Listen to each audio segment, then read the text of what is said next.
Bienvenue sur Live TV, la chaîne de la vie surabondante. Le message qui va suivre est du frère et croyant qu'en écoutant, vous serez transformés. Life Academy, votre incubateur chrétien.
Saint-Esprit, j'ai besoin de toi.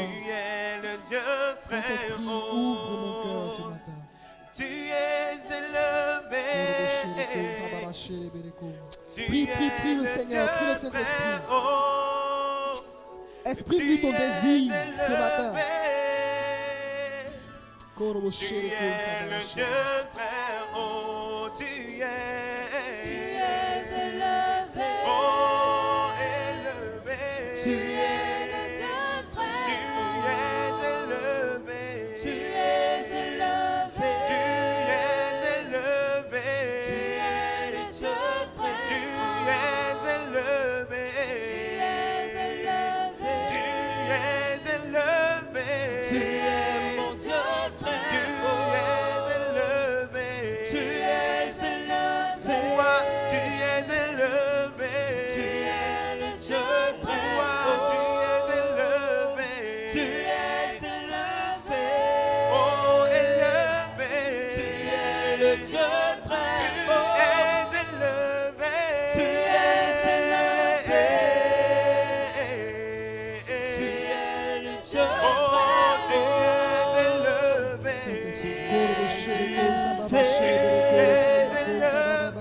Tu es le Dieu très haut. Tu es élevé. Tu es le Dieu très haut. Tu es élevé. Toi, tu es élevé. Tu es le Dieu très haut. Tu es élevé. Tu es élevé. Tu es le Dieu très haut. Alléluia. Merci Saint-Esprit. Alléluia. Merci Saint-Esprit. Merci pour ta présence. Merci toi qui veux nous faire du bien ce matin. Béni sois-tu Saint-Esprit. Béni sois-tu. Béni sois-tu. Alléluia. Alléluia. Alléluia. Alléluia. Alléluia. Alléluia. Vous avez dit Amen comme s'il y avait 2 ou 3 personnes. 2 ou 3. Alors qu'on commence à être un peu plus nombreux que ça. J'aimerais que tu puisses donner un Amen vitaminé au Saint-Esprit. Alléluia. Alléluia. Mais il y a un frère qui m'a dit, Superman, il y a de super pouvoirs. C'est comme ça que Superman crie. Quand il fait, les murs tombent. Je veux que tu puisses dire un Amen qui va faire trembler les murs de cette salle. Alléluia. Alléluia. Gloire à Dieu. Est-ce qu'on peut s'asseoir dans la présence du Seigneur? Amen. Alors, donc on va commencer à traiter le premier sous-thème de ce temps. Ça va être traité par le frère Stéphane Zullo, que je vais présenter brièvement, mais vraiment c'est quelqu'un de qualité. J'ai été en tout cas impressionné par toutes les cordes qu'il avait à son arc. C'est un musicien, coach de vie, écrivain. Et il est président de ressourcement des leaders et animateur d'émissions télé. Voilà, donc on va accueillir, on va acclamer le Seigneur pour sa vie. Le frère Stéphane Zullo qui va nous partager sur tu jouis du fruit de tes mains, tu es heureux et tu prospères. On va acclamer fortement le Seigneur pour son serviteur et on va l'accueillir ici.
Tu es élevé,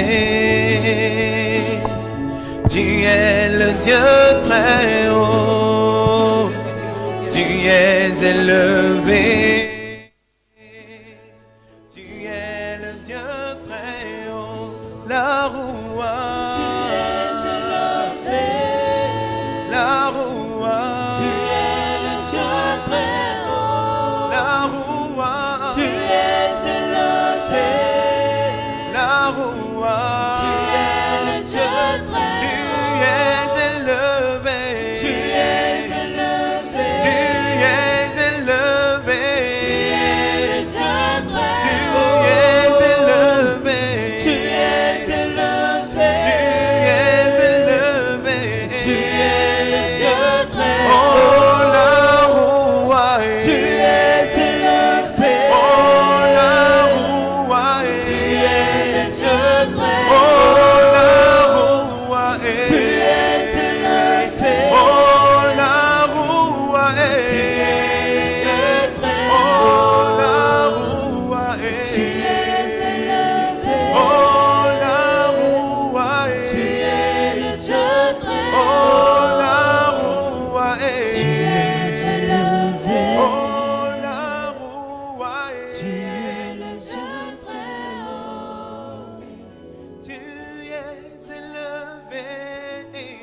Béni sois-tu, Seigneur. Tu es le Dieu très haut. Tu es élevé. Tu es élevé, Seigneur. Tu es le Dieu très haut. Tu es le Dieu très haut. Tu es élevé. En ce matin, Seigneur, Tu es le Dieu très haut. je voudrais simplement que ma louange monte jusqu'à toi.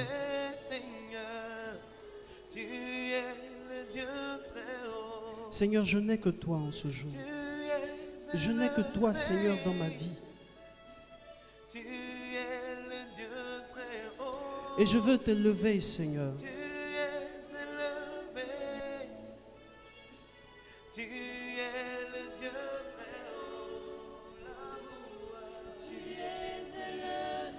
Oui, tu es élevé, Seigneur.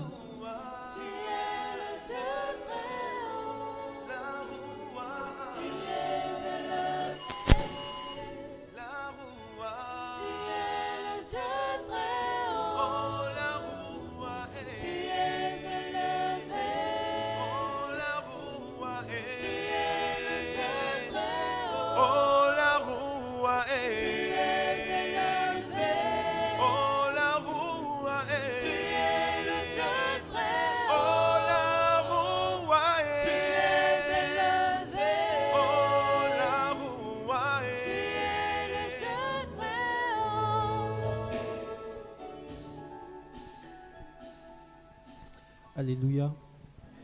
Amen. Donne-moi un amen de quelqu'un qui est converti. Alléluia. Amen. Voilà. Je sens que je parle à des hommes. Alléluia. Amen. Merci. On va encore acclamer le Seigneur. Il mérite mieux que ça. Il mérite mieux que ça.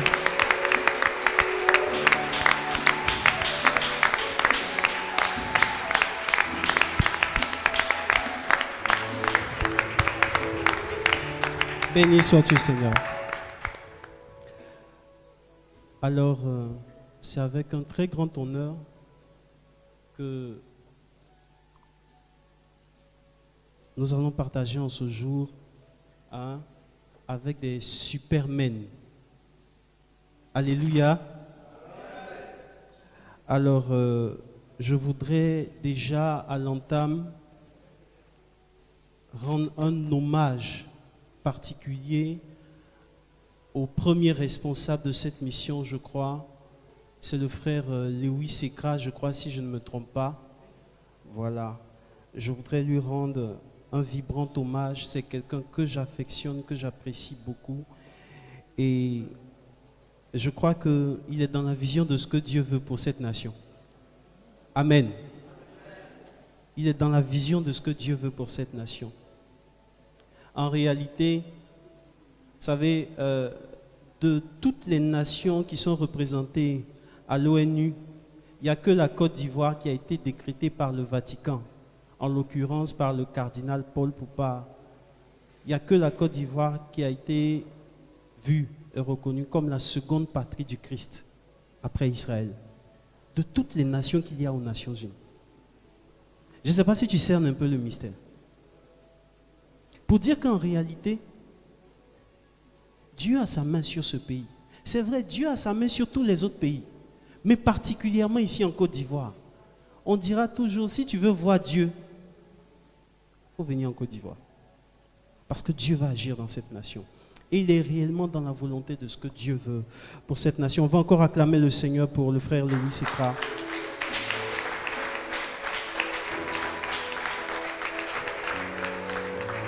Alors, on va me donner rapidement le temps, je crois.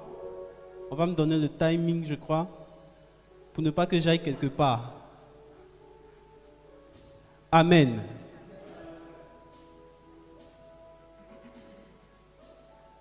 Life Academy.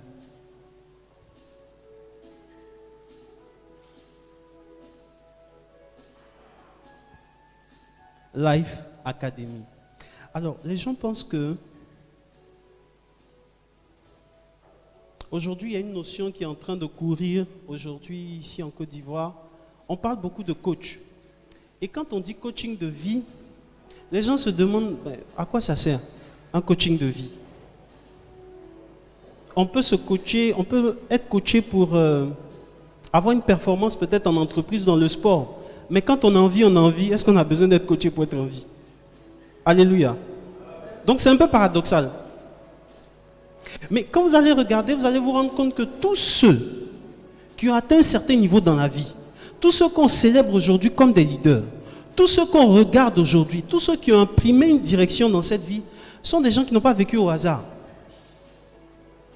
Ce sont des gens qui ont tout fait pour être à la bonne place, au bon endroit, au bon moment, pour recevoir ce qu'ils devaient recevoir, afin d'impacter l'environnement. Parce qu'il y a beaucoup de gens qui vivent et qui meurent comme s'ils n'ont jamais vécu. Il y a beaucoup de gens qui traversent toute la vie. Et puis à partir de 50, 60 ans, c'est là qu'il est conscient de ses erreurs. Et puis quand ça comme ça, il devient gris. Parce qu'il a brûlé du temps. Et le problème avec le temps, c'est qu'on ne rattrape jamais. La journée d'aujourd'hui, 23 juin 2018, il n'y aura plus jamais un 23 juin 2018. C'est fini. Est-ce que tu me cernes un peu? Donc le temps passe, il est irrévocable. C'est à nous de savoir ce que nous allons faire pour que nos actions demeurent dans le temps. Afin que même après notre vie, on puisse toujours parler de nous. Je crois que c'est cela. Je crois que c'est cela.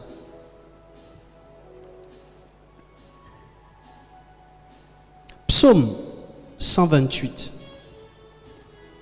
à partir du verset 2.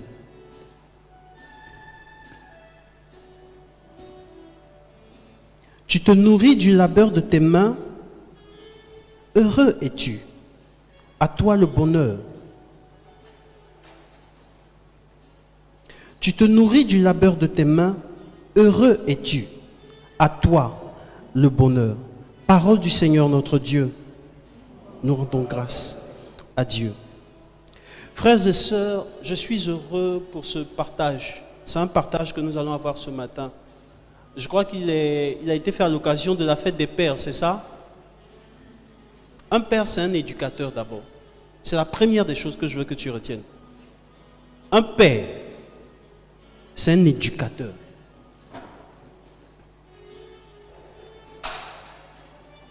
On va me trouver rapidement Proverbe chapitre 29. Rapidement. Proverbe chapitre 29.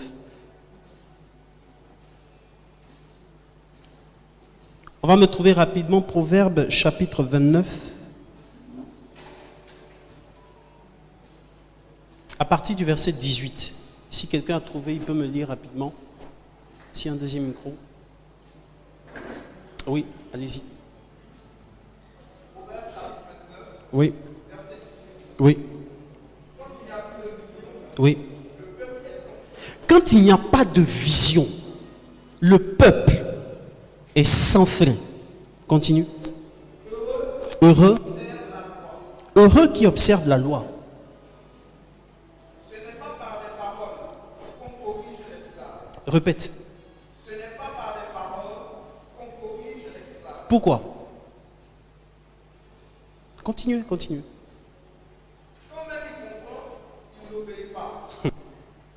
Si tu vois un homme qu'on t'a parlé, il y a plus à espérer de l'essentiel que lui. Si quelqu'un fait du moindrement son esclave dès l'enfance, celui-ci finit par se croire le fils.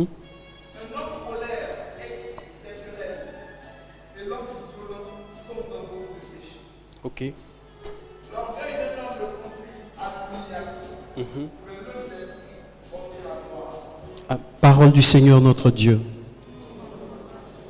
Proverbe chapitre 29 dit, quand il n'y a pas de vision, le peuple est sans frein. En réalité, quand vous voyez dans les familles, les enfants se lèvent, ils font ce qu'ils veulent. Madame se lève et fait ce qu'elle veut. Ce qu'elle veut. Il faut regarder au leadership du père. Quel est le leadership que le chef de famille pratique? Quand il n'y a pas de vision, le peuple est sans frein. Si les gens que tu diriges sont indisciplinés, c'est parce que tu pratiques un mauvais leadership.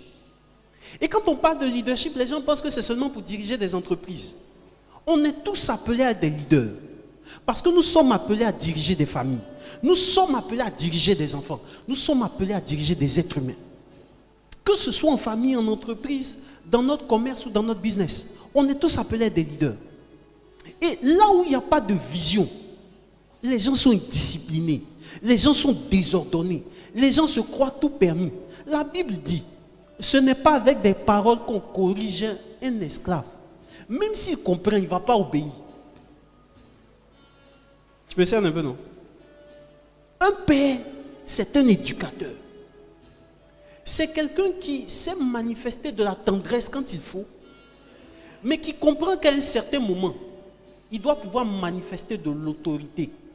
Ce n'est pas de l'autoritarisme, mais il doit manifester de l'autorité. Et manifester de l'autorité comment? En emmenant la personne qui le suit à faire ce qu'il souhaite qu'elle fasse et en l'amenant à aimer ce qu'elle est en train de faire. C'est ça le leadership.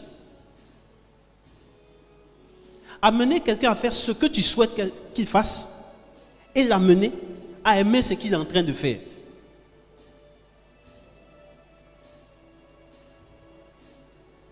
Un père, c'est un éducateur. Et si aujourd'hui nos sociétés sont en train de connaître, si aujourd'hui nos sociétés sont en lambeaux, c'est parce que quelque part, on n'a pas appris à être des pères. Pour être un bon père, pour être un bon éducateur, il faut être un bon éduqué.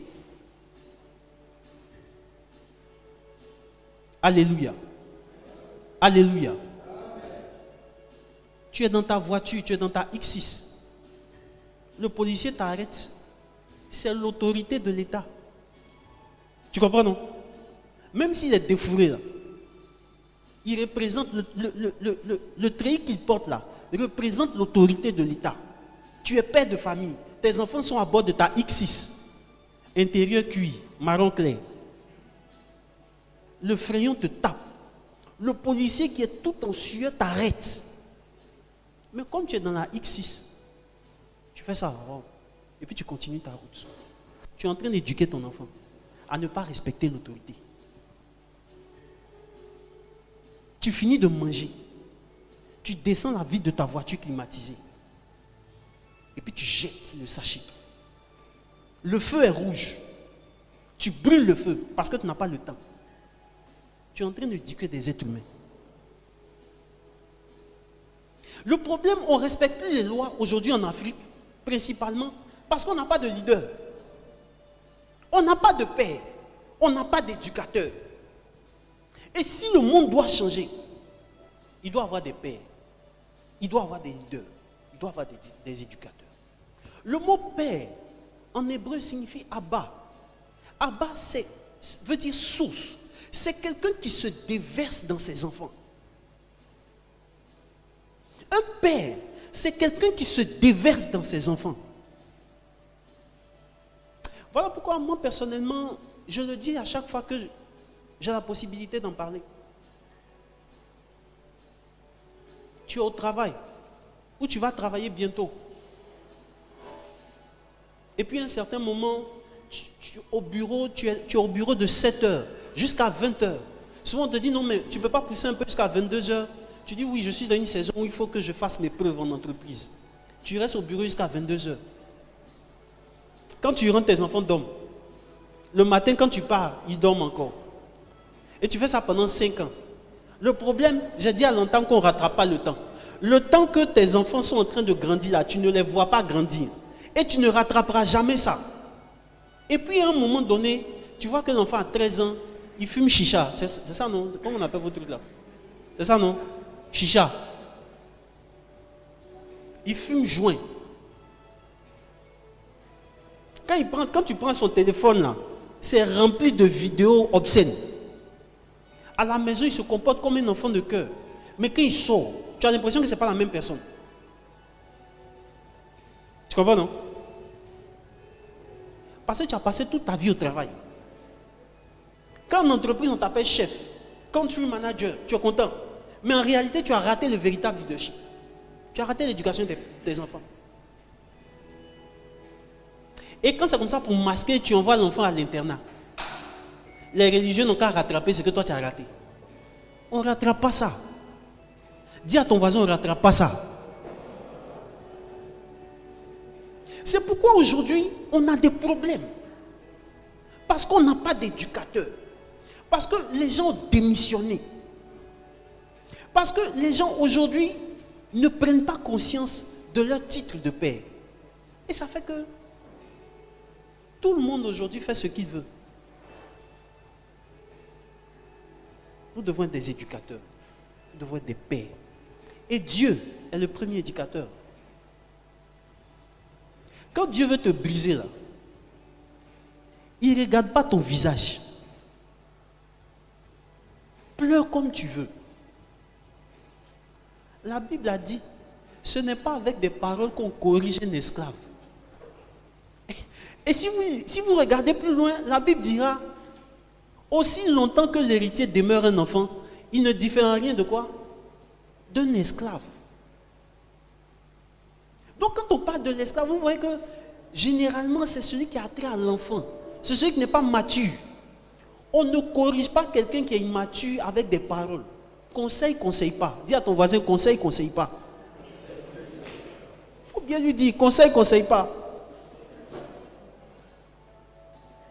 À un moment donné, tu manifestes l'autorité. Tu n'es pas autoritariste, mais tu manifestes l'autorité pour apporter un frein. Pour que l'enfant apprenne une discipline. Les endroits où on dit qu'il ne faut pas corriger les enfants, là, regardez comment ils sont aujourd'hui. Alléluia. Alléluia. Est-ce qu'on est en phase? Donc un père, c'est un éducateur. Et vous allez voir que dans ce psaume-là, ce psaume fait partie d'une catégorie de psaumes. Si vous prenez votre Bible, vous allez voir du psaume 120, depuis le psaume 120 jusqu'au psaume 134. Ces 15 psaumes-là font partie de ce qu'on appelle les cantiques des degrés. Les cantiques de montée. Merci beaucoup. Les cantiques de degrés, les cantiques de montée. En réalité, ce sont des psaumes qui étaient chantés, qui étaient récités par les Juifs quand ils montaient vers Jérusalem. Souvenez-vous que la ville de Jérusalem est une ville qui est située en hauteur. Et donc, quand ils traversaient le désert après un long périple et qu'ils voyaient la ville de loin, pendant qu'ils étaient en train de monter, ils récitaient ces 15 psaumes-là. Ce qu'on appelle le cantique des montées, le cantique des degrés. Et dans ces cantiques de degrés figure le psaume 128. Heureux tous ceux qui craignent le Seigneur et suivent ses chemins. Tu te nourris du labeur de tes mains. Heureux es-tu, à toi le bonheur. Ta femme est une vigne généreuse au fond de ta maison. Tes fils, tes plants d'olivier autour de ta table. Voilà comment est béni l'homme qui craint le Seigneur. Que le Seigneur te bénisse depuis Sion et tu verras la prospérité de Jérusalem tous les jours de ta vie. Tu verras les fils de tes fils, paix sur Israël. Donc les Juifs traversaient le désert, faisaient un long périple. Souvenez-vous que dans la tradition des Juifs, chaque Juif avait l'obligation d'aller à Jérusalem 3 fois par an. Le jour de la fête de la Pessa, la Pâque. Le jour de la fête de la Pâque juive, le jour de la fête du Shavuot, la fête de la Pentecôte, et le jour de la fête de Sukkot, la fête des tentes. Donc 3 fois par an, dans le calendrier juif, ils avaient l'obligation d'aller à Jérusalem. Et donc en montant jusqu'à la ville sainte, ils récitaient ce psaume. Pour dire quoi? Que dans la conscience des Juifs, c'était clairement imprimé que la qualité de la relation qu'il devait avoir avec son Dieu dépendait de la qualité de la vie qu'il allait mener. Ou influait sur la qualité de vie qu'il allait mener.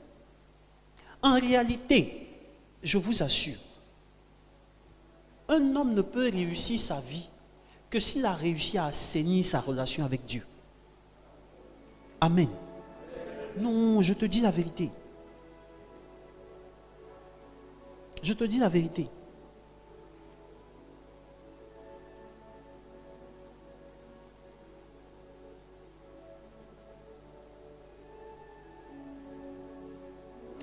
Nous allons toujours aller dans Proverbe. Proverbe chapitre 23. Proverbe chapitre 23, à partir du verset 17. Vous allez comprendre quelque chose. À partir du verset 17. J'ai trouvé, je vais lire. Ne jalouse pas intérieurement les pécheurs, mais toute la journée est la crainte du Seigneur.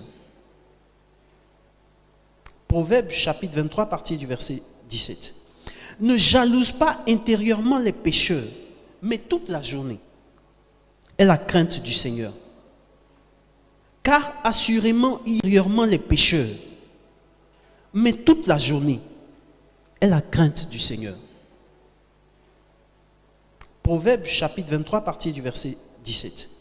Ne jalouse pas intérieurement les pécheurs, mais toute la journée est la crainte du Seigneur.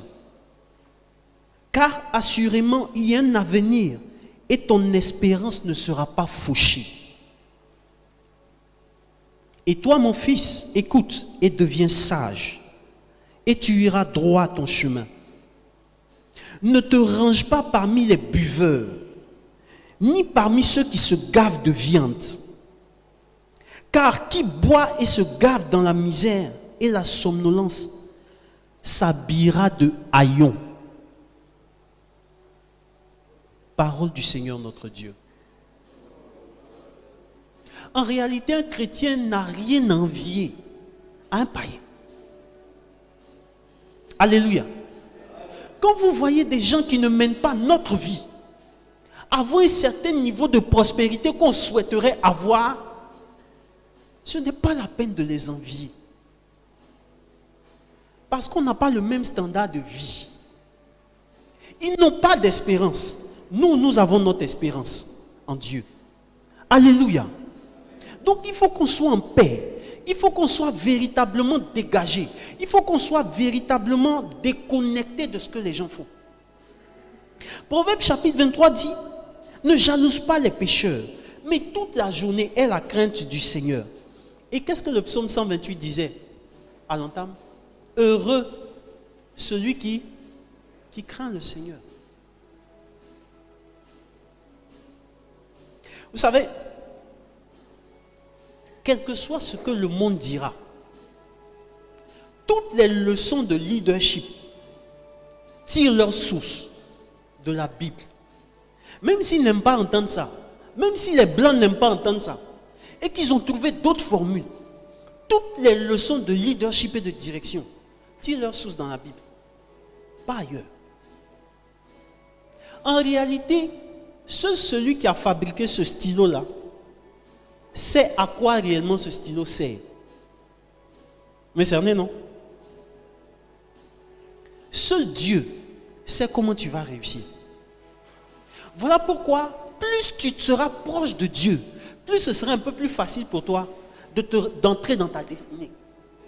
Mais quand tu vas vouloir faire les choses de toi-même, tu seras toujours confronté à certaines choses. Je te donne le cas de notre maman Sarah, la femme d'Abraham. Dieu vient, il parle à Abraham, il dit non, tu auras un enfant. Abraham avait autour de 70 ans. Il attend 20 ans. C'est quelle prophétie qui dure 20 ans? Abraham vieillit. Sa femme a 90 ans. Et puis un jour, elle se lève. Elle a réfléchi, elle a calculé, elle a fait tous les contours, elle a fait dissertation dans sa tête. Elle se lève un matin et dit à Abraham, j'ai compris, j'ai trouvé la solution. Voilà ma servante. C'est la plus vieille, c'est la plus fidèle. Il faut la gérer. L'enfant qui va naître là, on va s'en occuper.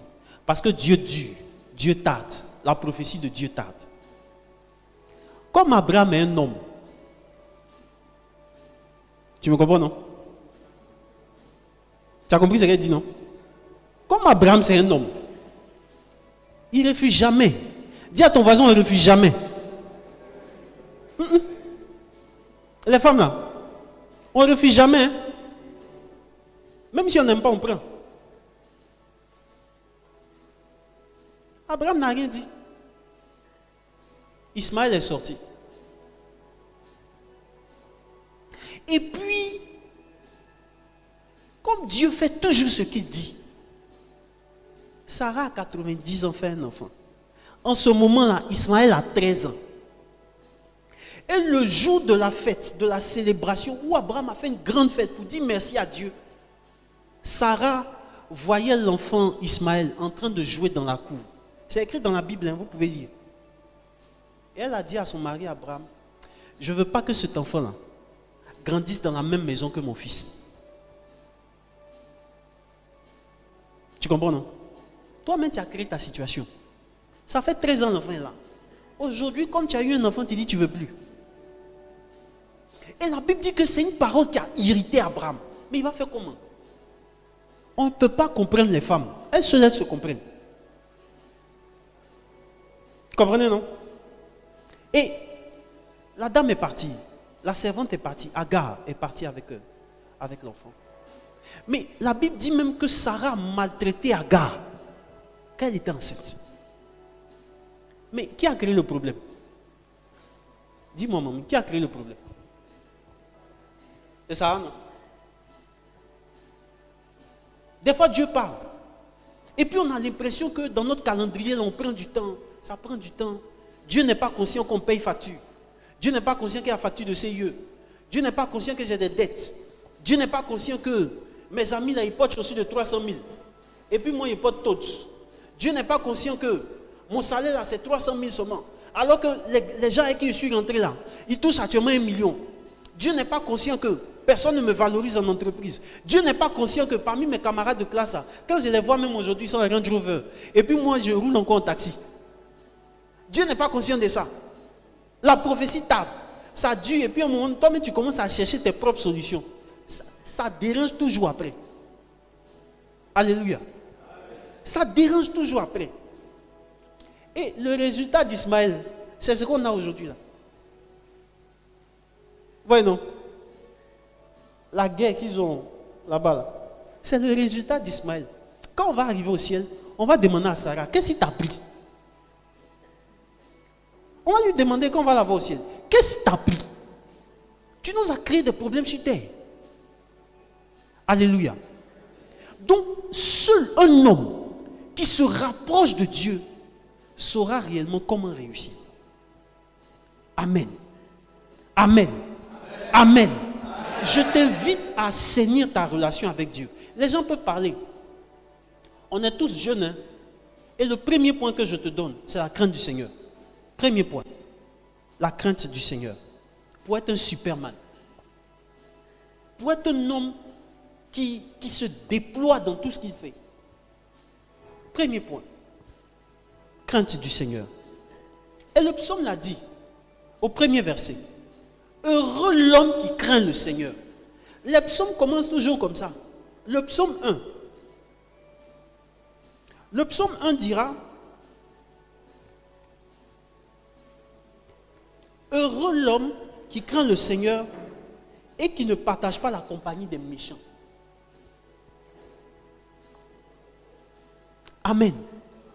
La crainte de Dieu est une source de vie. Et un homme qui veut devenir un père, qui veut devenir un leader, est quelqu'un qui doit comprendre que au-dessus de lui, il y a une autorité qu'on appelle Dieu. Et donc, dans tout ce que tu fais, tu dois te référer à ce que ce Dieu-là demande de faire. On ne vit pas comme on veut. On ne fait pas ce qu'on veut.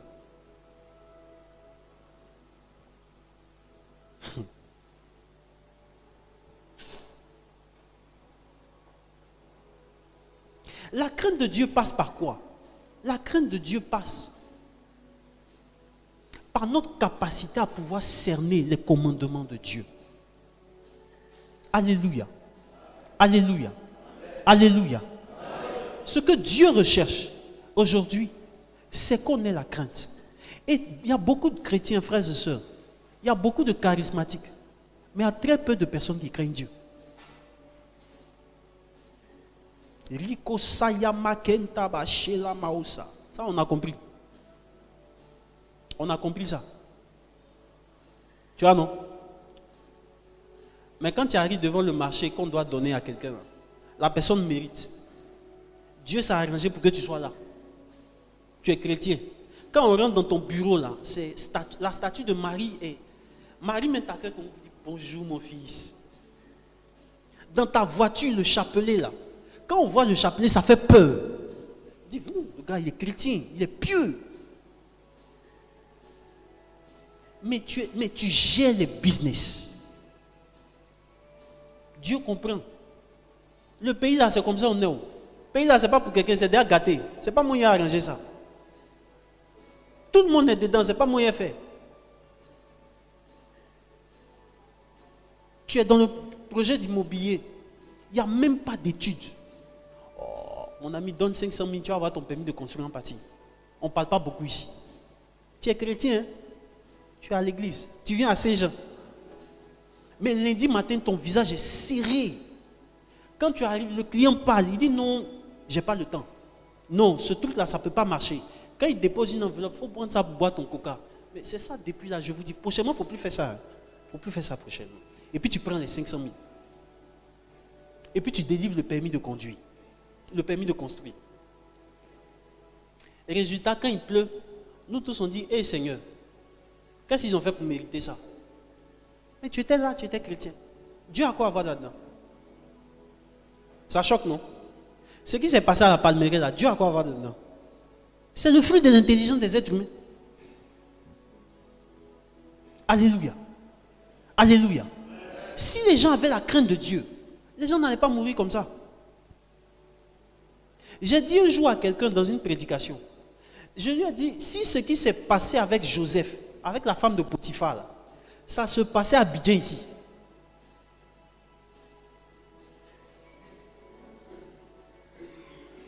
Tu m'as compris maintenant, non? Moi, il travaille. Tu es la femme de mon boss. Il m'a donné tout ce qu'il faut. Sauf toi. Je t'ai rien demandé, tu viens. Les garçons disent, on est des hommes, on se comprend, non? On dit ballon qui quitte dans le camp de l'adversaire. Là. Frère, il faut voir tes membres là. Il y a encore un petit côté. Ballon qui quitte dans le camp de l'adversaire. Il n'y a jamais un jeu. Mais Joseph a refusé. La Bible dit que chaque jour, la femme de Potiphar venait vers lui. Pour lui dire, viens avec moi. Mais il fait comme s'il n'entend pas. C'est quel garçon ça? Vous voyez jusqu'où la crainte de Dieu va. C'est pourquoi aujourd'hui Dieu ne nous bénit pas. Petite tentation, boum, tu tombes. La chair est faible. Petite tentation, boum, on ne te tente même pas, mais toi-même tu vas vers la tentation. Et puis tu dis non, la chair est faible. Dieu va comprendre. Vous voyez qu'aujourd'hui là, ça fait qu'il y a des grâces excellentes dont on ne peut pas bénéficier. Parce qu'on collabore avec le péché. Parce qu'on collabore avec la vie des païens. Il n'y a pas de standard de vie. Il n'y a pas de limite. Il n'y a pas de discipline. Quand on nous regarde, on ne sait pas si on est chrétien ou si on est païen. On regarde les mêmes chaînes qu'eux. Comprenez, non? Quand les femmes là viennent, elles sont en bikini. Aujourd'hui, même pour vendre bonbons à Abidjan. Et les gens du marketing ont compris. Parce qu'ils savent que les gens deviennent de plus en plus pervers. Donc même pour faire publicité des bics, on met femmes en bikini à côté. On travaille la conscience des gens. Parce qu'on sait que si on met femmes à côté là, les gens vont payer. Aujourd'hui, les entreprises pour aller en clientèle, on met femmes à côté. Pour que le monsieur prenne le produit là rapidement. Quand il voit la femme, il dit, waouh, il y a alliance sur son doigt. Il n'y a pas alliance sur son doigt. On construit maison sur maison à Abidjan ici. Tchè.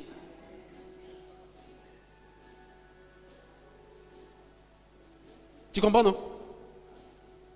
Tu comprends, non? Ça veut dire que tu n'as pas de limites. Tu n'as pas de frein. Tu marches dans la rue, une femme passe, elle est mariée, elle n'est pas mariée.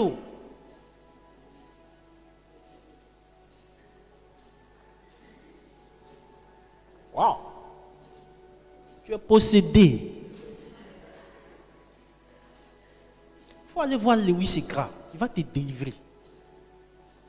Je vous dis la vérité. Quand tu passes, une femme passe et puis tu la dévisages, tu la déshabilles dans ta tête, tu es possédé. Il y a un démon d'impureté qui te fatigue. Les hommes là, ils savent de quoi ils parlent. On n'a pas la crainte de Dieu. On ne vit pas comme des chrétiens réels. Et ça fait qu'à un certain moment, quand on est confronté à certaines choses, on chute. Si Joseph s'était amusé à sortir avec la femme de Potiphar, il n'allait jamais devenir premier ministre. Jamais. Pas parce que Dieu a voulu, mais parce que lui-même il a décidé. Tu es là où tu es aujourd'hui à cause de tes décisions. Tu es là où tu es aujourd'hui dans ta vie là, à cause de tes choix. Ce n'est pas quelqu'un qui t'a envoyé là. Ce n'est pas Dieu qui a voulu que tu sois là. Ce sont tes choix qui t'ont envoyé là-bas. Alléluia. Il faut qu'on apprenne à changer. Il faut qu'on soit authentique dans notre foi. Premier point, la crainte de Dieu. Et cette crainte de Dieu là doit toucher tous les aspects de notre vie. Tu es avec une femme, tu n'es pas encore marié, il faut attendre. Va affronter le visage de ses parents d'abord. Alléluia. Ce n'est pas une question de « faut me prouver que tu m'aimes ». Il n'y a rien ici. Il faut aller affronter le visage de ses parents. Mon père spirituel dit toujours, le père Abékan dit toujours, Il dit, tu veux te marier, tu viens lundi matin, je te marie dans mon bureau. On n'a pas besoin de faire fête. Amen. Il dit, il a marié un couple là, ils n'avaient rien. Ils ont marché même pour aller à la maison. Quand ils sont arrivés là-bas, ils ont pris 2 grosses bières. C'est le père Bégan qui disait, il dit, on a bu 2 grosses bières. Et puis c'est fini. Mais on vient te parler de mariage, tu dis, ah, il faut attendre. Tu vois, là, mon village est là. Si je me marie là, il faut que tout le monde vienne.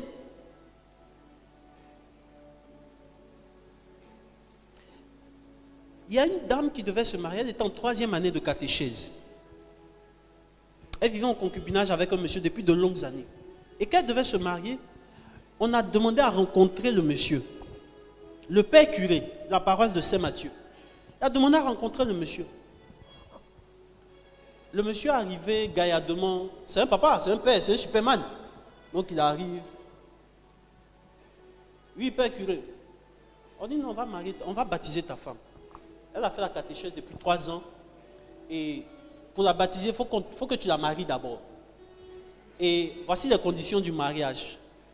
Si tu as d'autres relations ailleurs, il faut couper.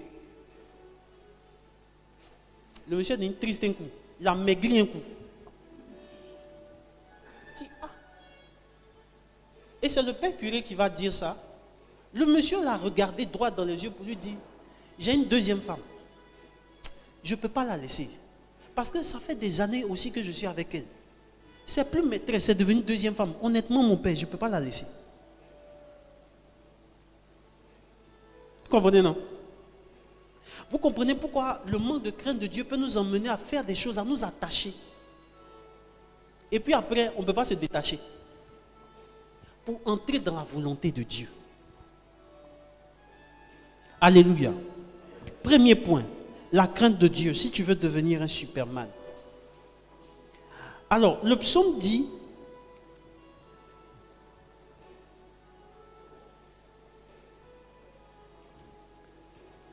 le chapitre 2 dit, tu jouis du fruit de tes mains, tu es heureux, tu prospères. Heureux tous ceux qui craignent le Seigneur et qui suivent ses chemins. 2e point donc, c'est la discipline de vie. On va aller quand même un peu rapidement. 2e point, c'est la discipline de vie. Et vous savez, un disciple, c'est quelqu'un qui a une discipline. Amen. C'est quelqu'un qui a abonné à un certain standard de vie. Quand tu vois un moine, ce n'est pas l'habit qui fait le moine. C'est sa discipline de vie qui le fait. Quand tu vois un soldat, ce n'est pas son treillis. Le treillis ne fait pas le soldat. Mais c'est la discipline de vie qui fait un soldat. Quand tu vois un leader, ce n'est pas le costume ou les cartes de visite ou la voiture qui fait un leader. C'est sa discipline de vie qui fait un leader. Et donc, un homme doit avoir de la discipline. Une discipline de vie. Il doit être ordonné. Il doit être organisé. Il ne parle pas n'importe comment. Le psaume l'a dit dans ce que tu as lu, cher frère. Il dit, celui qui parle à tort et à travers, on a plus à espérer d'un sot que lui. Ça dit, même si quelqu'un est fou là, il faut mieux espérer de quelqu'un qu'un homme qui parle beaucoup. Vous voyez qu'en matière de discipline, c'est tout ça, c'est le caractère aussi. Et ce qui compte généralement en entreprise, c'est le caractère. Ce n'est pas tes diplômes. Quand tu arrives dans la salle d'attente, tu dois rencontrer le DG. C'est toi qui as sonnerie de téléphone. Le bureau est calme, c'est toi, ton téléphone sonne. Et puis tu parles à haute voix. Les gens ne te disent rien. Et puis après, la secrétaire vient te dire non, qu'en fait, le DG, il a une réunion. Il n'est pas disponible. Tu dis, ah, mais je peux revenir quand même. Non, on va t'appeler. Il y a des gens qui rentrent dans certains endroits. Et puis à cause de leur caractère, là, on les chasse. Parce qu'il n'y a pas de discipline. Je dis toujours à mes enfants, je suis DG, tu viens en entretien. Ton téléphone sonne, c'est à Kobo poussière. Ça dit que je ne réfléchis plus, je ne prie plus. Ton téléphone sonne, c'est à Kobo poussière. Toi, je te paye tous les jours, tu es au baoulé. Tu vas prendre l'argent de l'entreprise pour aller fêter. Et ça en dit long, mais sur ta personnalité même. Parce que vous savez, c'est Dieu qui juge au cœur. L'homme là, il regarde à comment tu es vêtu, comment tu te tiens. Les 5 premières phrases que tu prononces, il a fini à toi. Et vous savez, en leadership, c'est clair. Voilà pourquoi les gens ne te donnent pas assez de temps même. Quand tu viens, tu veux le rencontrer, il dit, ouais, je suis là, qu'est-ce que tu veux? Les 5 premières phrases que tu dis, ta logique, l'attitude que tu as, l'éthique que tu as, c'est fini, il a fini à toi, il passe à autre chose. Il cause à toi, mais il a fini à toi. C'est le caractère, c'est la discipline. Amen. Et quand on est un homme, on ne parle pas beaucoup, parce qu'il y a de la profondeur. Tu comprends, non? Il faut sortir des débats de Eto'o et Drogba, Messi et Ronaldo, il faut sortir de ça. Il a raté penalty. Il n'a pas raté penalty. Son compte est crédité. Et toi? Demande à ton voisin, et toi? Son compte bancaire est crédité. Qu'il perde un match ou pas. Je suis surpris de voir des gens qui parlent avec une certaine passion. Ça dit qu'un gars comme ça, là, si sa passion, il mettait ça dans l'évangélisation, il y a longtemps, il a converti des âmes. Parce qu'il parle avec une certaine vie. Quand il parle de football. Mais quand il parle de Dieu, il dit non, l'affaire de Dieu, c'est dans le cœur. L'affaire de Dieu, là, c'est dans le cœur. On n'a pas besoin de prouver qu'on est chrétien. On n'a pas besoin de porter une croix. On n'a pas besoin d'attraper une Bible pour marcher dans la rue. L'affaire de Dieu, c'est dans le cœur. Je peux méditer tranquillement dans mon cœur, tu ne sais pas. Païen. Alléluia. La discipline de vie. Ta façon de marcher doit changer. Ton emploi du temps personnel, ton emploi du temps professionnel doit changer. Ta façon de dépenser ton argent doit changer. Amen. Amen. Amen. On m'a parlé d'un monsieur. Il ne scolarise pas ses propres enfants. Il scolarise les enfants de sa sœur. Parce que dans leur culture, dans leur ethnie là, ce sont les enfants de la grande sœur qui sont ses héritiers. Chez les Akans, je crois que c'est comme ça. Donc le monsieur laisse ses propres enfants à la maison une année. Et puis son argent, là, il prend pour scolariser les enfants de sa sœur. Chez nous, les Baoulés, bien Atisinzi, à Chiangoué, Atiba.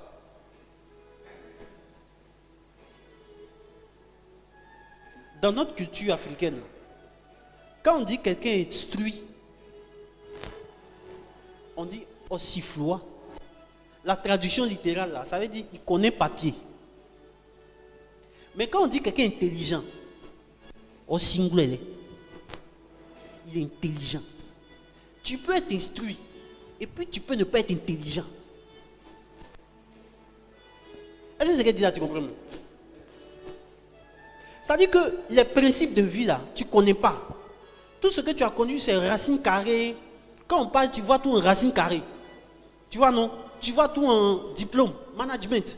Non, moi je suis ingénieur. Tu vois, non, on m'a appris à réfléchir comme ça. C'est pas comme ça on fait. Il faut une discipline de vie. Il faut savoir parler avec les gens. Il y a des gens à qui on a refusé de marcher parce que simplement ils ne savent pas parler à leurs collègues. Ils sont grossiers. Amen. Ta façon de t'habiller doit changer. Ta façon de dépenser ton argent doit changer. Tes valeurs, ta moralité, ça doit changer. À un certain moment de la vie, tu dois comprendre que si tu causes avec quelqu'un, c'est pour parler de projet. Bon, j'ai un projet immobilier, tu es jeune et tu as 25 ans. Tu vois, non? Mais déjà dans ta tête là, tu penses à construire ta maison. Pendant que les gens parlent de football là, toi tu penses à construire ta maison. Tu vois, non? Mais si tu marches avec quelqu'un, vos sujets favoris, c'est marque de chaussures, marque de vêtements. Tu as vu la forme de la fille là? Ouh, on était dans telle boîte. Un gars comme ça, il faut le quitter. Tes fréquentations doivent changer. Amen. Un leader n'a pas beaucoup d'amis. Et ça, je veux que tu le retiennes. Un leader n'a pas beaucoup d'amis. Un aigle ne vole pas avec des cotocolis. C'est ça, non? Les petits oiseaux qu'on voit sur la route de Boaké, là.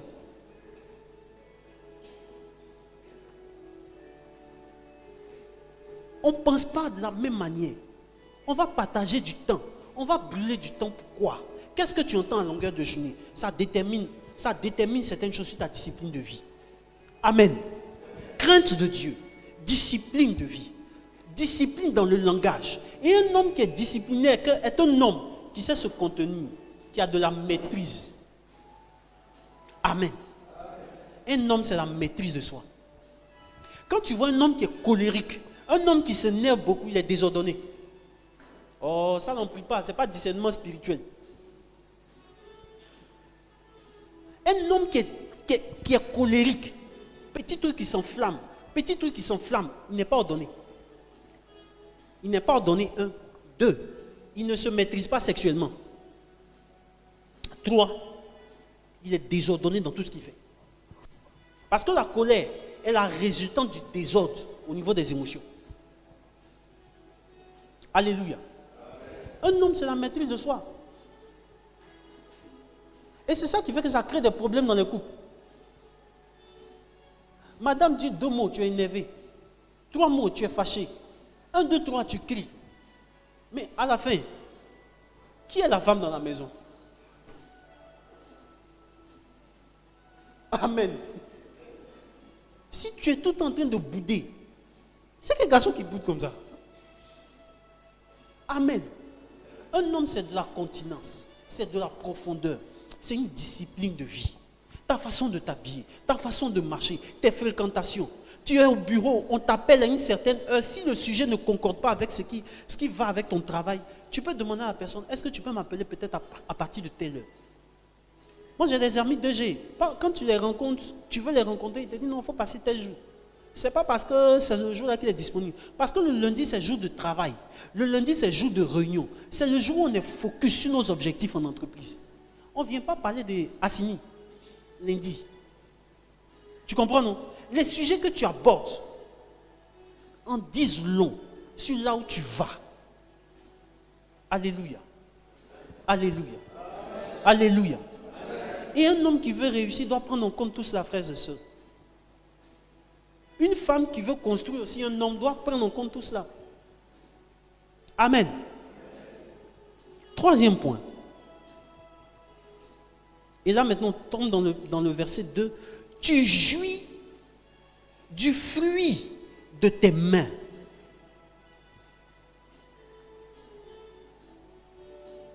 Travail acharné. 3e point. Travail acharné.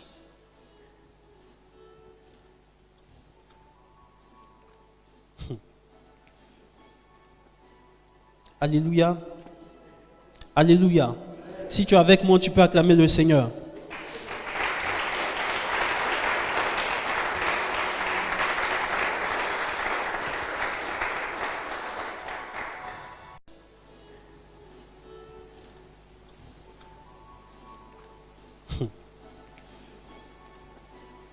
Alléluia. Alléluia. Si tu es avec moi, tu peux acclamer le Seigneur.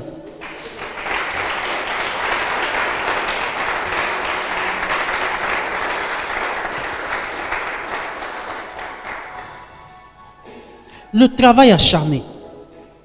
Un homme est un travailleur.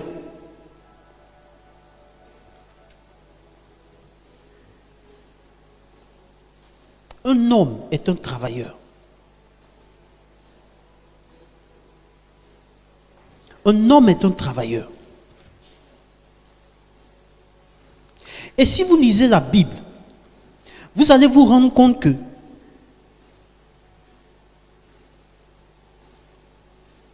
l'une des causes principales de la pauvreté dans la Bible, parce que Dieu n'a pas créé la pauvreté.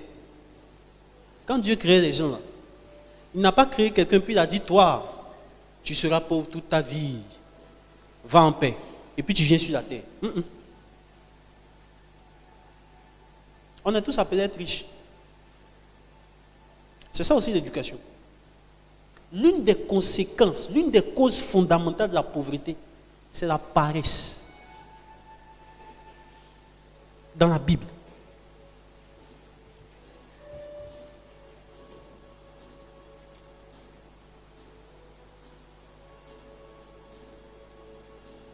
Proverbe, chapitre 24. Proverbe, chapitre 24. À partir du verset 30, celui qui a trouvé peut lire.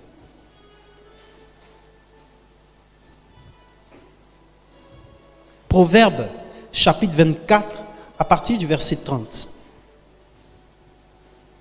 Oui. Oui. Je suis passé près du champ d'un paresseux. Et près de la vigne d'un homme dépourvu de sens. Et voici ce que j'ai vu. Les ronces croissaient partout. Les épines croissaient partout. Il y a toile d'araignée partout dans sa maison. Le mur est fissuré. J'ai regardé attentivement et j'ai observé. J'en ai tiré une leçon.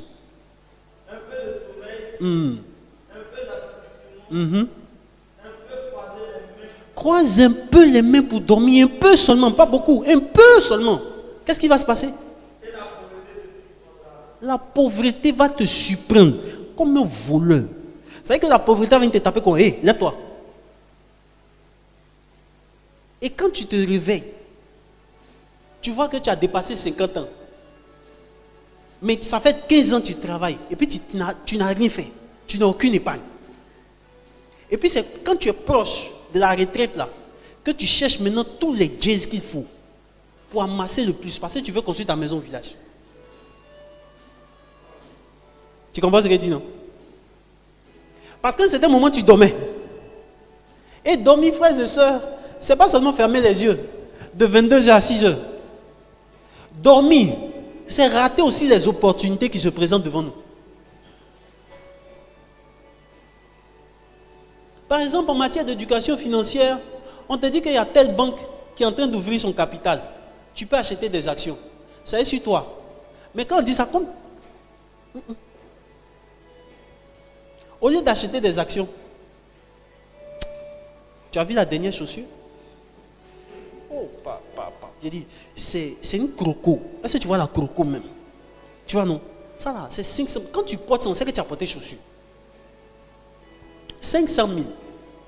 Tu mets ça dans chaussures. Pendant que tu pouvais prendre ça pour acheter des actions. Et puis quand les gens parlent, toi aussi tu dis que tu es actionnaire en banque. Tu vois, non? Mais comme tu as raté l'opportunité, celui qui est à côté de toi a saisi l'opportunité. Il est jeune. Et puis il pense projection. Il est jeune, mais il pense extension de son capital. Il n'a pas beaucoup d'argent, mais il pense projet. Toi, tu en as beaucoup.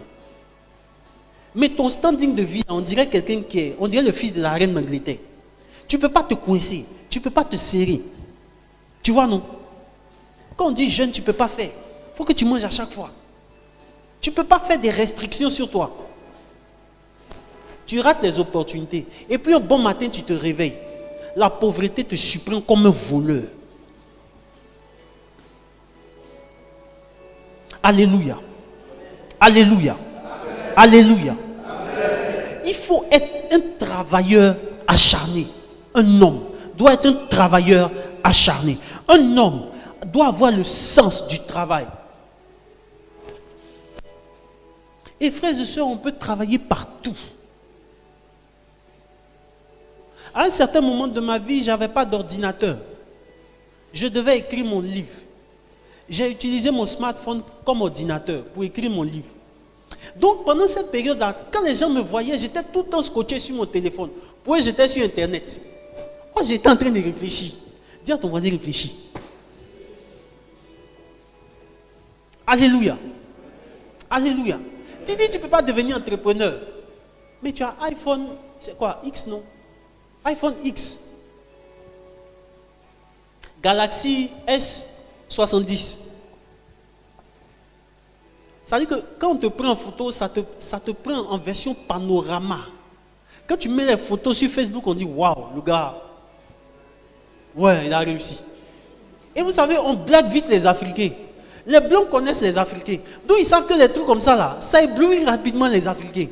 On dit non, on va te donner iPhone X, ça coûte 800 000, il est capable de mettre 800 000 dans le téléphone. C'est pourquoi quand son enfant prend le téléphone et puis ça tombe là, il est dans tous ses états.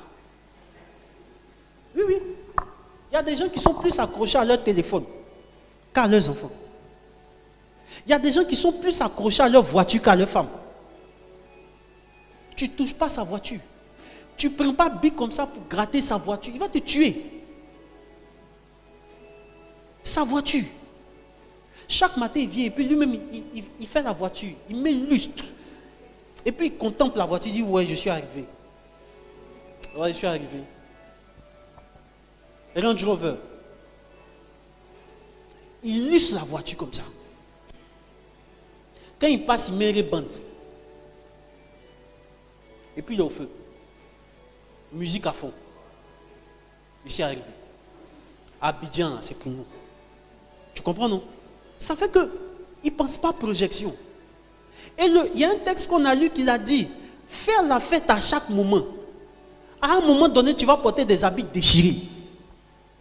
On a lu le passage, non? À un moment donné, tu vas porter des habits déchirés. À un moment donné, ta chaussure, ça serait un peu trouée. Et puis tu vas manger comme si tu es bancal. Ça va pas être bancal, hein?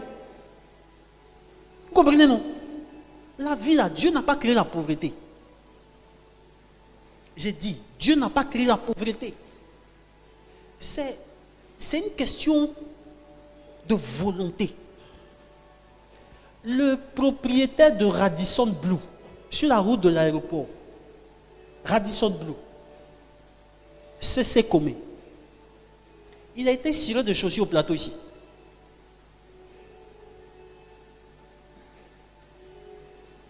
L'hôtel a coûté 55 milliards. La moitié du capital, il a financé ça sur fonds propres. C'est un Malien. Comment tu vois ça? Fonds propres. Il finance la moitié, il n'y a pas baillé de fonds. Il a été ciré de chaussures. Il a vendu cigarettes, un bonbon, à Abidjan ici. Les gens quittent dans d'autres pays. Ils viennent se trouver en Côte d'Ivoire. Toi, ton rêve là, c'est d'aller sur l'eau, traverser l'océan, puis te retrouver à Pengue, pour aller dormir sur tente. Demande à ton voisin, quelle est ta vision même? Demande à faut taper ton voisin, dis-lui, quelle est ta vision? Les gens quittent ailleurs. Ils viennent se trouver en Côte d'Ivoire. Parce que pour la Côte d'Ivoire est un pays de rêve. Il y a trop d'opportunités ici. Mais les Ivoiriens même, ils jouent l'auto gagné. C'est ça, non? L'auto gagné. Il attend le match et puis il parie. Qui va gagner? S'il y a eu 15 000, il y a eu 20 000, c'est bon, c'est suffisant. Il y a des choses que tu peux faire. Mais tu restes à la maison matin, midi, soir. Une fois, il y a une dame qui a appelé à la Radio Nationale Catholique. Je vais terminer sur ce troisième point. On va aller rapidement. Il me reste combien de temps, cher frère? Je suis en train de terminer. Il y a une dame qui a appelé sur la Radio Nationale Catholique. Elle a appelé, c'était le frère Luc Koné, en son temps. Elle a appelé, elle dit, mon frère, j'ai un gros problème, il faut prier pour moi. Il dit, maman, tu as quoi? Elle dit, j'ai un fils, il a 33 ans. Il est encore à la maison. Il n'a pas de travail. Quand on allume la télé, là, c'est lui qui fait par là pour qu'on change de chaîne. Le frère Luc Koné a dit, maman, ça, là, on ne prie pas pour ça, il faut le chasser.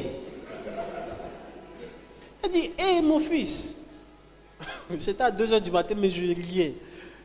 Elle dit, hé, mon fils, mais c'est mon enfant. Il dit, non, maman, il faut le chasser, c'est la seule solution. Chasse-le. Tu as 33 ans, tu es chez tes parents, c'est toi, tu luttes sur télévision. Va acheter pour toi. Ou bien, acheter pour toi. Chez les blancs, à 18 ans, on te fout dehors. Et puis tu vas affronter la vie. C'était là, tu es encore chez tes parents, c'est toi quand tu rentres, non. Mais pourquoi on ne m'a pas servi avec assez de viande? Tu ne sais pas où on vend viande. Tu ne sais pas où on vend ça. Vous voyez que on ne mûrit pas. Il y a 3 saisons dans la vie d'un être humain. Il y a l'âge du levant. L'âge du levant, c'est de 0 à 16 ans. Là, on peut tolérer tes bêtises, excuse-moi du terme. À partir de 16 ans, tu rentres dans le milieu du jour. Toutes tes actions, toutes tes erreurs, tu les payes cash sur ton avenir. Mais tu ne te rends pas encore compte. Tu vois, non? Au lieu d'aller à l'école, tu fais ci. Hein, tu tires les coups. Et puis pour toi, tu es bon. On t'appelle Ben Laden. Quand j'étais à l'université, il y avait un comme ça qu'on appelait Ben Laden. Donc tu te vois en gros dur, tu laisses ta barbe. Puis quand tu marches, tout le monde écarte. Tu ne te rends pas compte qu'en fait, tu es dans la saison du milieu du jour. Et toutes tes erreurs, tu vas les payer cash. Et puis à partir de 30 ans, 30-40 ans, tu es dans la saison même du soir déjà. Tes erreurs que tu as fait dans la saison du milieu du jour là, ça te rattrape. Tu as fait sinon, tu n'as pas de diplôme. Tu n'es pas employable. Tu comprends, non? C'est-à-dire qu'il y a un certain niveau là, tu ne peux pas postuler. Parce que quand tu disais d'aller à l'école là, tu faisais ci. Et puis c'est une petite fille qui quitte là-bas. Il y a longtemps, toi tu brûles dans l'entreprise. C'est une petite fille qui a fait l'université d'Harvard. Quand elle vient, elle parle anglais, français. Elle mélange même pour te mélanger. En temps normal, c'est-à-dire que la fille, elle ne peut pas parler devant toi. Mais on est en entreprise. Quand elle parle là, tu cours comme ça pour faire. Et puis à un moment donné, elle te parle mal. Et puis à un moment donné, tu dis, mais c'est quoi? C'est à cause de l'entreprise, c'est à cause du travail. C'est pas à cause de ça. Mon ami, quand tu te disais d'aller à l'école là, tu es en train de payer les conséquences de ce que tu fais. Et ça, tout ça, Dieu est là et puis te regarde. On va prophétiser sur toi. Si tu ne prends pas conscience, tu vas mourir au désert. Ça ne va pas changer l'amour de Dieu pour toi. Quand tu vas arriver au ciel, tu vas dire, mais Seigneur, j'ai souffert sur la terre. Il dit, oui, je t'aimais quand tu souffrais quand même. Dieu, là, c'est son travail, il aime tout le monde. Mais sur la terre, il y a des choses que tu n'as pas eu à faire. Et donc, tu payes les conséquences de ce que tu n'as pas fait.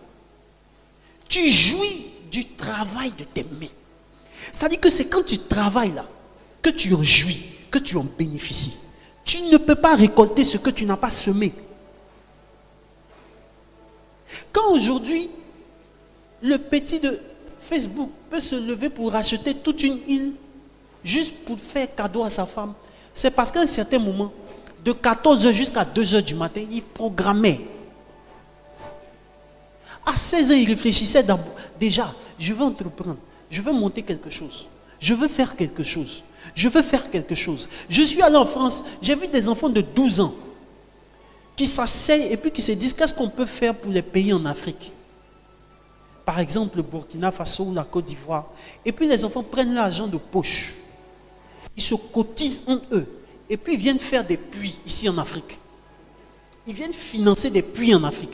Des enfants de 12 à 15 ans. Toi, quand tu as ton argent, tu penses à quoi? Vous voyez que les gens réfléchissent. Mais nous, on pense consommation. On consomme seulement. On consomme, on produit rien.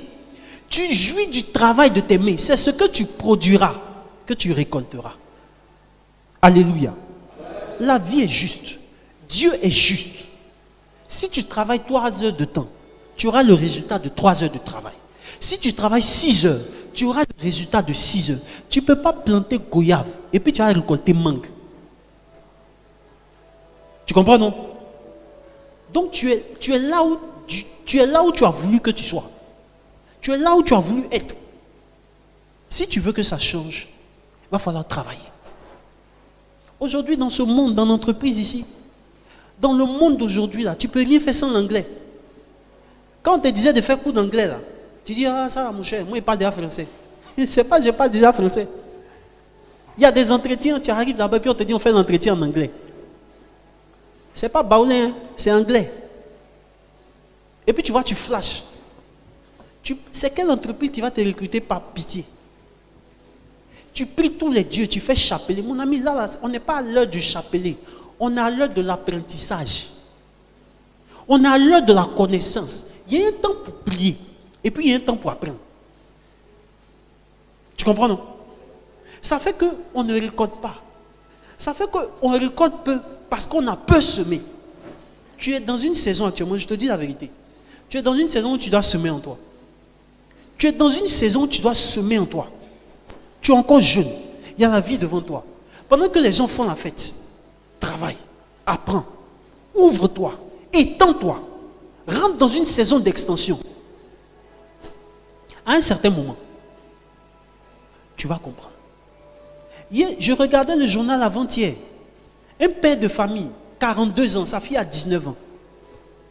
Il présentait le bac en même temps que sa fille. S'il y a un certain niveau que tu n'as pas atteint, tu peux faire des coups du soir. Aujourd'hui, on peut apprendre sur Internet. Alléluia. Alléluia. Qui a dit que ce sont des choses qui sont fermées aux chrétiens? Tu peux faire des diplômes sur Internet. Trouve du temps. Élargis ta connaissance. Apprends. Ça va payer un jour. Mais si tu restes au même niveau, dans 5 ans, tu seras limité par la vie. Tu seras limité par la vie, tu n'auras pas d'autre choix que de subir. Amen. C'est maintenant qu'on prépare son avenir. C'est maintenant qu'on prépare le temps de semence. C'est maintenant qu'on agit. Alléluia. Si tu veux être un Superman, il faut pouvoir le faire. Et tu jouis du travail de tes mains, tu es heureux. Tu es heureux. 4e point donc, c'est la joie personnelle. C'est la confiance en soi. J'ai déjà terminé, oui. 4e point donc, c'est la joie personnelle. C'est la confiance en soi. Un père, un Superman, quelqu'un qui veut réussir sa vie, quelqu'un qui veut devenir un leader, c'est quelqu'un qui a une confiance en lui-même. C'est quelqu'un qui, en matière de capital confiance, n'a rien à envier à qui que ce soit. Je te dis une chose et je te dis la vérité.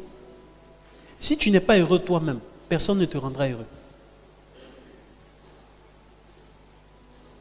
Ce n'est pas quand tu vas te marier que tu seras heureux.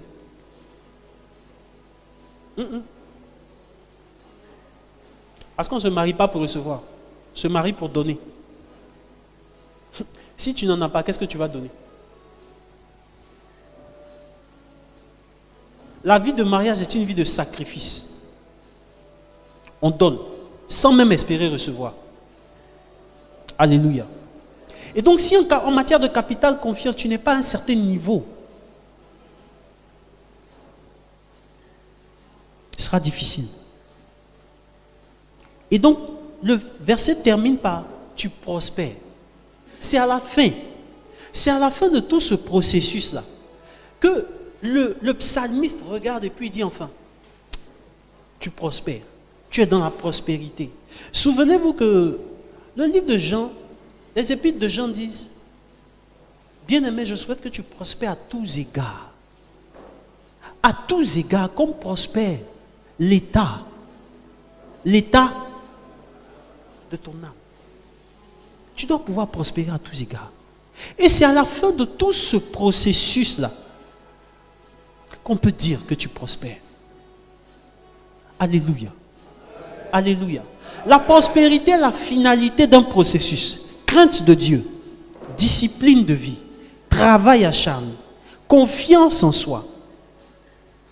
En fin de compte, tu prospéreras. C'est-à-dire que tout ce processus-là, tu auras acquis les rudiments pour te permettre d'être à un certain niveau dans la vie.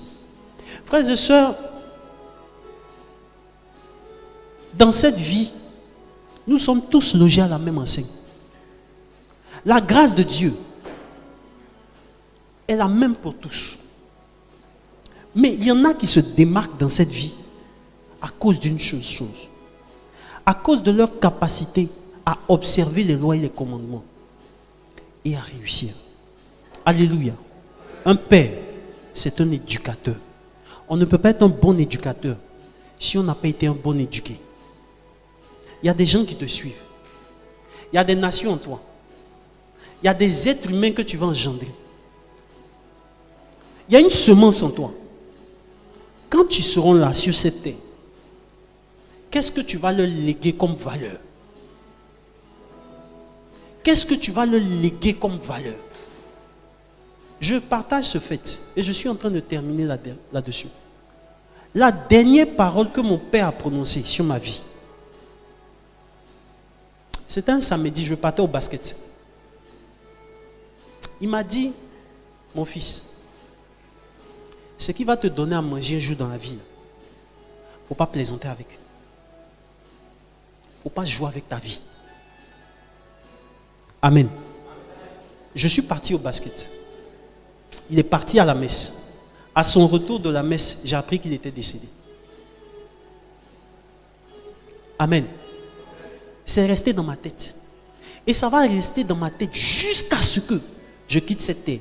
J'ai compris une chose. Et c'est pourquoi j'ai écrit ce livre. Vous n'avez qu'une seule vie. Vous devez la réussir. Je t'assure, s'il est préférable que tu sois heureux seul, sois heureux seul, que de s'entourer des gens qui vont te distraire et qui vont t'éloigner de ce que Dieu veut pour toi. Alléluia. Le bonheur est possible. La joie est possible. La grâce est possible. La gloire est possible. C'est possible d'être heureux. C'est possible d'être épanoui. Mais il y a une seule chose. N'oublie pas.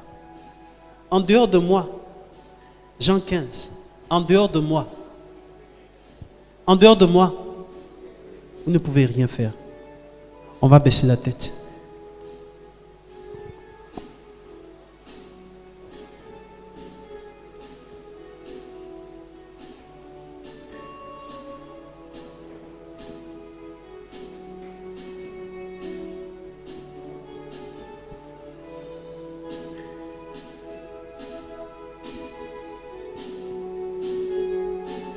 Et dans ton cœur, tu vas simplement demander au Seigneur de t'aider.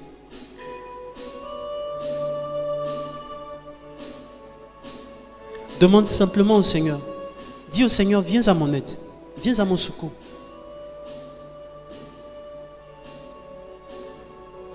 Le psaume 119 dit, ta parole est une lampe à mes pieds, une lumière sur mon sentier.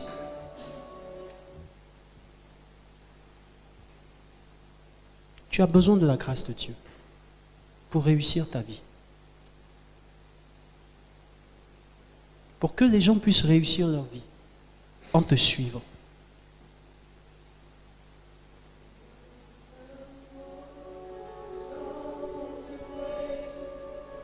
Tu as besoin de réussir ta vie. Dieu compte sur toi. Je ne sais pas à quel point tu es aujourd'hui, mais Dieu compte sur toi. Ça peut être difficile aujourd'hui.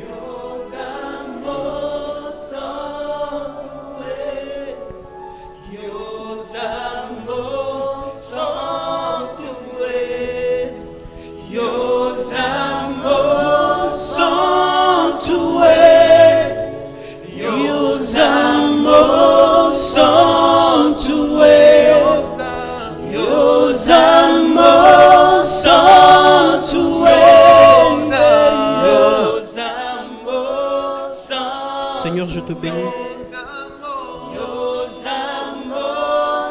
Je te rends grâce, Seigneur, pour tes enfants. Je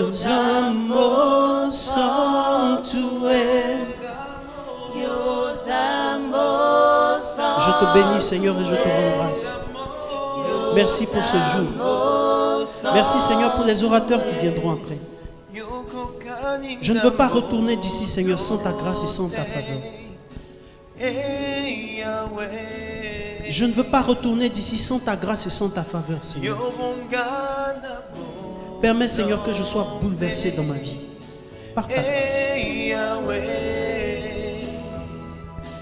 Par ta grâce, Seigneur. Yoko kani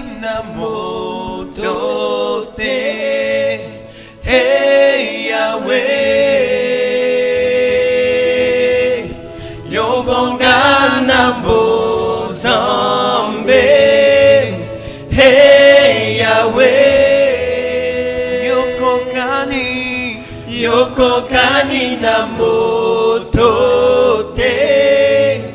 hey Yahweh. Yobonga na mbozambe.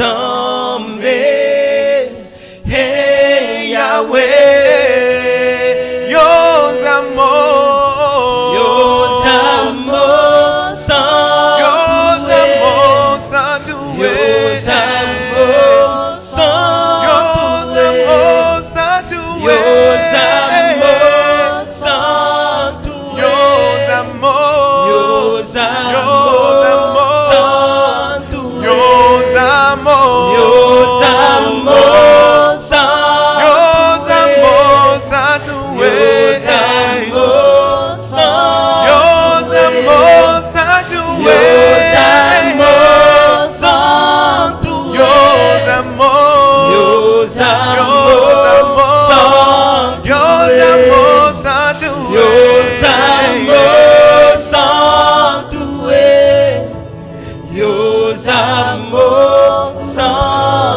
Alléluia.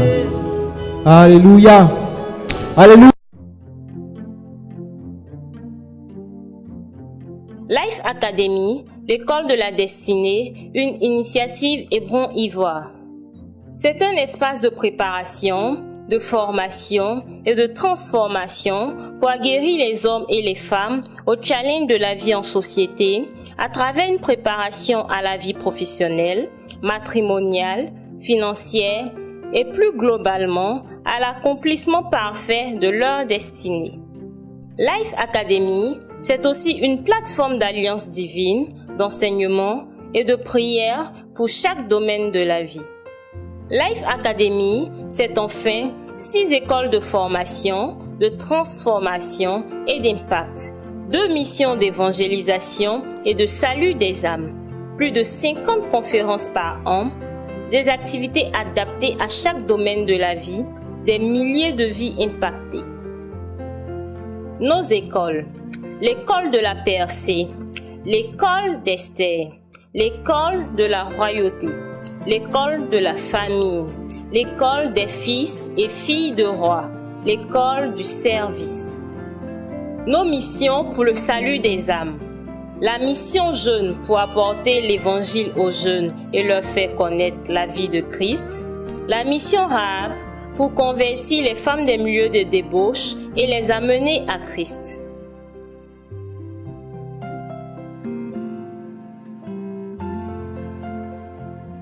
Rejoignez-nous sur Facebook, Twitter, notre site internet www.lifeacademy-ci.org, notre chaîne YouTube Life Academy TV.